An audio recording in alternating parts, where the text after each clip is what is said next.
Hello kids, we already learned about fish characteristics and its nutritive composition like that.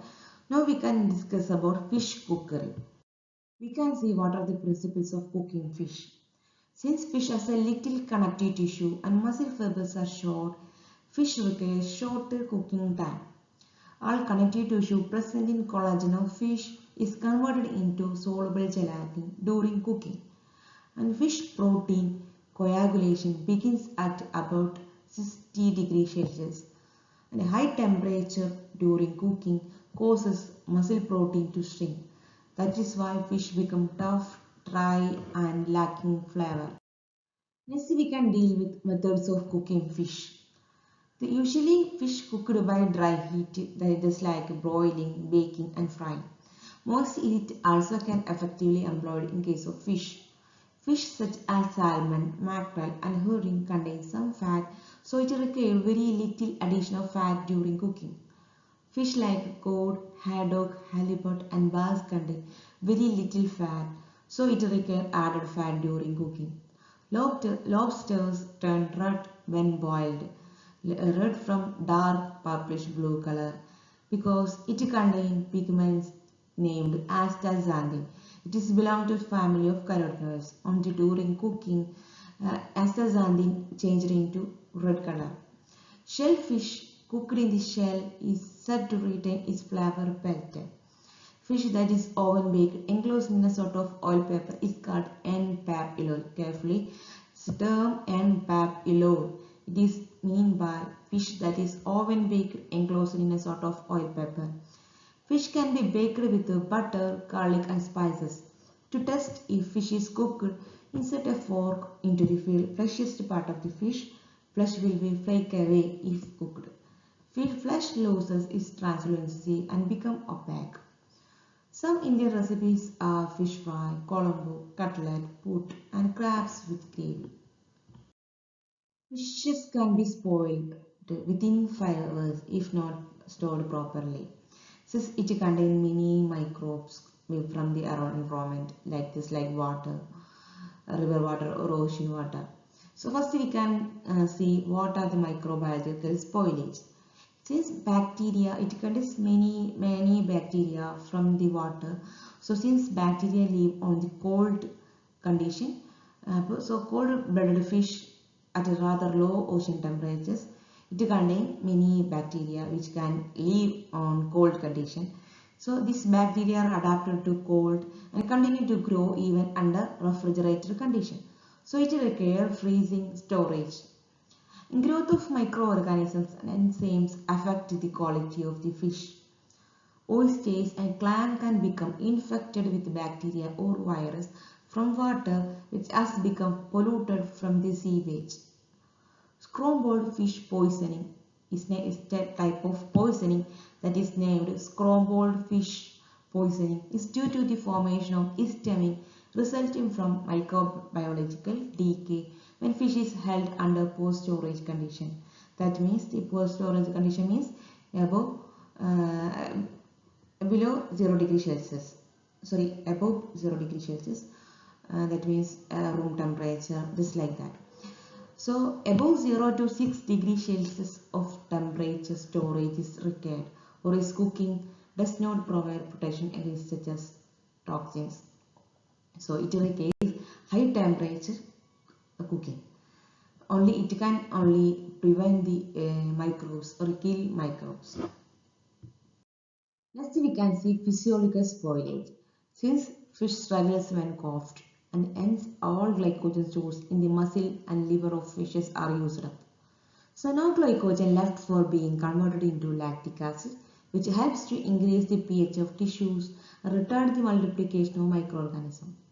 Next, biochemical spoilage. The importance of biochemical change leading to development of characteristic fishy off odor is due to production of trimethylamine by action of bacterial enzymes on phospholipids and choline present in fish. Fat present in fish are highly unsaturated, so it undergoes oxidative transition. It leads to the biochemical changes.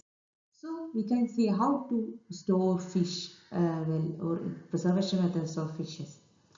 Fish is spoiled during catching and further handling. It should be kept covered in the coldest part of the refrigerator for no longer than 2 days. Frozen fish contains good quality when placed in freezer immediately after purchase. Freezer temperatures of 0 degree Fahrenheit or minus 18 degrees Celsius or lower are necessary to prevent loss of color, texture, flavor and nutritive value. Cured fish is best kept covered in refrigerators. Open canned fish should be used up immediately or refrigerated. Since shrimp contains greater amount of free amino acids than fish, it is highly perishable and it requires refrigeration. Fish are packed. Next we can see how is cold storage happening. So fishes are packed with crushed ice in a suitable containers can prevent 1 to 2 days spoilage. Fresh fish in a good condition will keep well for about a week if they are packaged with crushed ice and stored at 0 degrees Celsius in a refrigerated room. Dressed fish or fillets are preserved by coating with salt water in the ratio of 1 part of salt to 3 parts of fish. Salt powder should contain sodium benzoate on the preservation. Canning is a method of preservation. So how we can see how fishes can be canned. First fish is dressed and washed. It is cut into pieces and filled in cans and saline. The cans are double steamed under vacuum. The sealed cans are sterilized at a steam pressure of 121.1 degrees Celsius for 30 minutes. The sterilized cans are cooled in running water and wiped and kept in a cool place. The temperature should be in between 10 to 15.5 degrees Celsius. Fish such as salmon, tuna, sardines, mackerel, herring, lobster, crab, clams and mussels are canned. Of these, salmon and tuna are the most popular one. Canned shellfish may become dark colored during storage. This coloration is thought to be caused by ferrous sulfide formation during storage. This discoloration can be prevented by balancing the fish before it is packed. The shellfish is sometimes dipped in acetic citric or tartaric acid before it is packed. This increases the acidity of the fish and reduces the possibility of ferrous sulfide formation. So color change can be prevented. However, the color changes in canned tuna are the result of lack of vitamins in the flesh. Ascorbic acid and niacin are effective in returning the fish to its normal pink color. Another preservation method is chilling. The enzymes that cause spoilage of fish are active at low temperatures and fish oils become oxidized quickly. So it leads to rapid deterioration. The entire fish catch is usually subjected to temperatures above freezing with crushed ice or mechanical refrigeration. The fishing vessel is packed with crushed rice, which helps retard bacterial action to some extent. The use of antibiotics and other preservatives also helps in extending the shelf life of fish. The most common chilli methods are wet ice, mixtures of ice and seawater, ice cold water or salt water icing.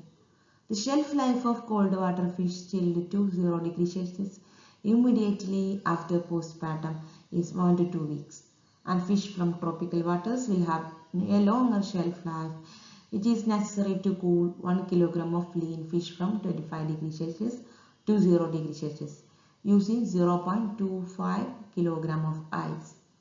Ice may be used in the form of blocks, plates, tubes, shells, soft and flakes. Ice flakes are more popular due to cooling efficiency and economics. The ideal temperature of chilled fish is 0 degrees Celsius to minus 2 degrees Celsius. Dough tip can be reduced by controlling glycolysis prior to freezing, using certain chemicals and following good practices for freezing, storage and thawing. Next preservation method is freezing. Freezing is an ideal process of preserving fish. Most trawlers freeze their catch at sea when it is in prime condition. The frozen fish products are available in a number of different forms. Frozen fish is popular because it is absolutely fresh and does not need cleaning. Fish is preserved by slow freezing or quick freezing. The rate of freezing can exert some influence on the final quality of thawed fish. The attainment of fish temperature to minus 18 degrees Celsius or lower within 2 hours produces good results. All freezing methods can be used for freezing fish. One plate freezing is used for retail packages of fish. Air blast freezing is used for individually packaged fish and shellfish products or when unpackaged and individually frozen. Excessive dehydration can occur during air blast freezing of unpackaged products. Liquid immersion freezing is used for freezing fish and shrimp as it is not advisable for fatty fish due to oxidation of liquids. That means oxidation of lipids can be happened in fatty fishes. Liquid nitrogen freezing can be used for frozen storage. A critical zone in freezing depends on the temperature and time. This zone can be overcome when the temperature of the product is reduced over the shortest period of time. The initial low temperature expected for seafood is about minus 40 degrees Celsius, which is the temperature at which bacterial and enzyme activity on fish comes to a standstill. A sharp dip in temperature is crucial because a longer freezing time means larger ice crystal which can damage edible tissue.